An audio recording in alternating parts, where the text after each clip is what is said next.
Buenos días, mi nombre es Nori García, soy estudiante del cuarto trimestre de Derecho en el convenio de la UNIC. Voy a hablar acerca de la carga de la prueba. La carga de la prueba es una regla de decisión o de juicio que permite al juzgador poder resolver una controversia. Por lo tanto, es una obligación que tiene toda persona de probar lo que se alega en un juicio. Tenemos que, de acuerdo al artículo 506 del Código de Procedimiento Civil, nos describe que las partes tienen la carga de probar sus respectivas afirmaciones de hecho, y quien pide la ejecución de una obligación debe probarla. Existen, por lo tanto, varios medios para probar esta carga. Entre ellos tenemos la confesión de juicio, donde el detenido pues haga la confesión, valga la redundancia, de lo que se está acusando, los documentos públicos, por ejemplo en el caso de una negligencia médica, que la historia médica no sirve como medio para probar, documentos privados en el caso de un despido de una empresa, donde los archivos no sirven como medio de prueba, libros de comerciantes, tenemos dictamen de peritos, en el caso igual de una negligencia médica, porque existen muchos términos, muchos procedimientos que no se conocen en el litigio en la parte jurídica y por eso se tiene que buscar un experto que nos permita aclarar dudas, reconocimiento judicial y los testigos que se pudiesen encontrar en dicho momento. Tenemos que hacer diferencia entre lo que es una carga y una obligación. Es muy importante. Tenemos que la carga es un proceso que es activo, mientras que la obligación es un proceso que es pasivo. En la carga se conserva la libertad de la conducta, mientras que en la obligación se limita la libertad a un sujeto pasivo. Es importante tomar en cuenta que en la carga no se exige un cumplimiento, es decir, que si no se prueba no es considerado tampoco de manera ilícita, pero en un caso de una obligación sí se exige un cumplimiento y el no cumplimiento es considerado de esta manera ilícita. La carga siempre va a ejecutar actos, mientras que la obligación exige puede existir obligaciones del no hacer. Existen principios que se han determinado incluso desde Roma para lo que es la carga de la prueba. Entre ellos tenemos el actore non probante reus et absolventis, que no probando el actor, el demandado debe ser absuelto. Es decir, que si yo no tengo forma de comprobar que una persona cometió un delito, yo lo debo absolver o lo debo darle libertad. En segundo lugar, el onus probandi, que quien realiza una afirmación posee la responsabilidad de probar lo dicho.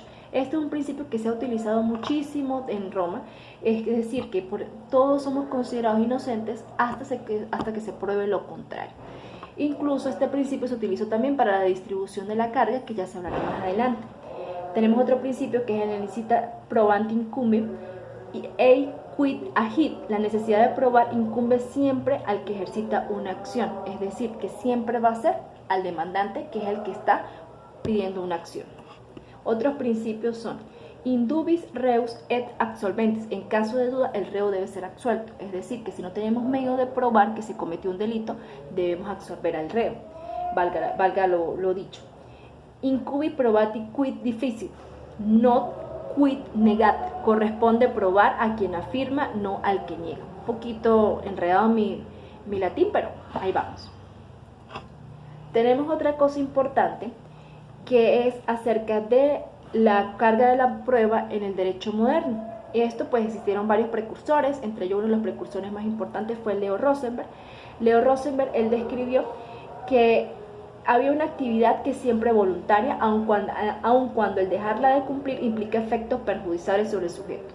Leo Rosenberg fue muy importante sobre todo para los años 1900. Él estableció una tesis, un doctorado incluso acerca de lo que era la carga de la prueba. Y él incluso después de eso se establecieron muchísimas publicaciones, hasta 14, 15 publicaciones que aún en cuando se siguen defendiendo.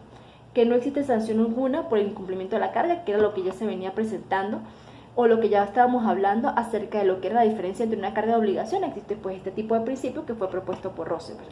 En la carga no se trata de un derecho ni de un deber, sino solo de la posibilidad de efectuar simples actos. Por lo tanto decimos en este caso que no es una obligación el cumplimiento de la carga. En el derecho moderno no solamente pues se habla de Rosenberg, también se habla de Karl Heinz Schwarz. Él fue un firme defensor de todos estos principios establecidos por Rosenberg, que se querían como desligar. Él sobre todo estuvo para los años 1970, 1975. Él, a diferencia de Rosenberg, pues fue un poquito más humilde en el sentido de que él no estableció una monografía, sino simplemente defendió los principios que ya venía estableciendo Rosenberg.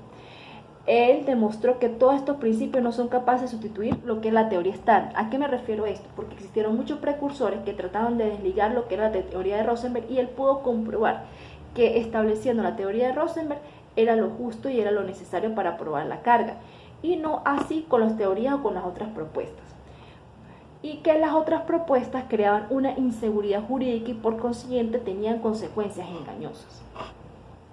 De acuerdo a la distribución de la carga, tenemos que Rosenberg, él estableció que esta distribución de la carga no tenía, sino que establece sus raíces en la ley, en la naturaleza y en la estructura de la norma. Entonces, ¿cómo distribuía o cómo se distribuye la carga?